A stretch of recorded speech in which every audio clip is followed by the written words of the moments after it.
Volkswagen reportedly plans to cut 100,000 jobs.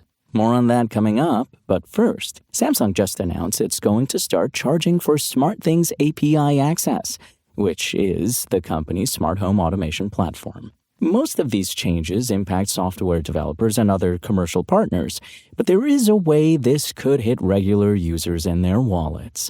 Starting in October, there's going to be a $5 monthly plan for non-commercial individual developers. This won't impact people using the traditional SmartThings app to control any of the thousands of gadgets that automatically work with the platform. It does, however, apply to those who use third-party tools like Home Assistant to control their Samsung connected devices.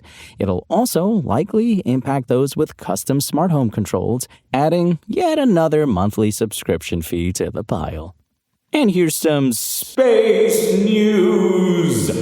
NASA's Transiting Exoplanet Survey Satellite, or TESS, has found what NASA calls the two puffiest worlds ever found. While they're as big as our gas giants, they're so light and airy that their density is apparently comparable to cotton candy. One of the planets, called TOI 791b, is nearly the same size as Jupiter, but only has 3% of its mass.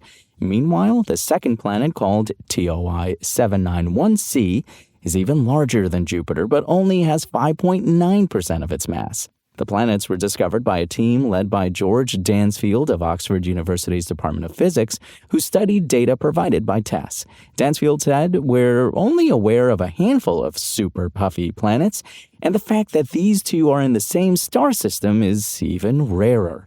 NASA Ames research scientist Steve Howell explained that large planet formation is believed to drive the evolution of planetary systems, so further study of these Jupiter-sized but far less than Jupiter-mass planets is of high value. Remember, you can find the latest gadget news, reviews, price drops, and more right now at Engadget.com. Volkswagen, the auto giant that leads Europe in electric vehicle production, plans to cut 100,000 jobs, or 15% of its global workforce at German plants over the coming years, Manager magazine reported. The plan represents the automaker's largest overhaul in its 89-year history. As part of the changes, Volkswagen will reportedly cease production at its Hanover, Zwickau, Emden, and Audi Neckarsulm plants.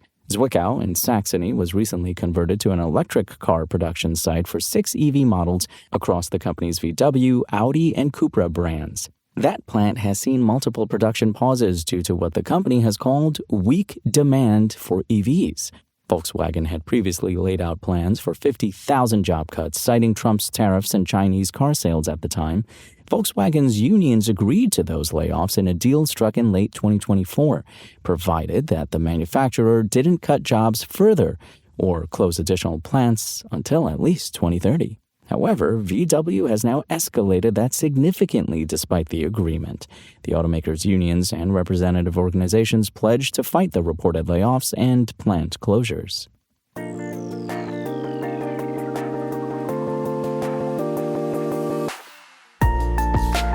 Thanks for listening to the show. Make sure to rate, review, and subscribe on Apple Podcasts. Today's show featured journalism by Engadget contributor Steve Dent and was produced by Spoken Layer. I'm Imran Sheikh, and as always, we'll talk more tomorrow.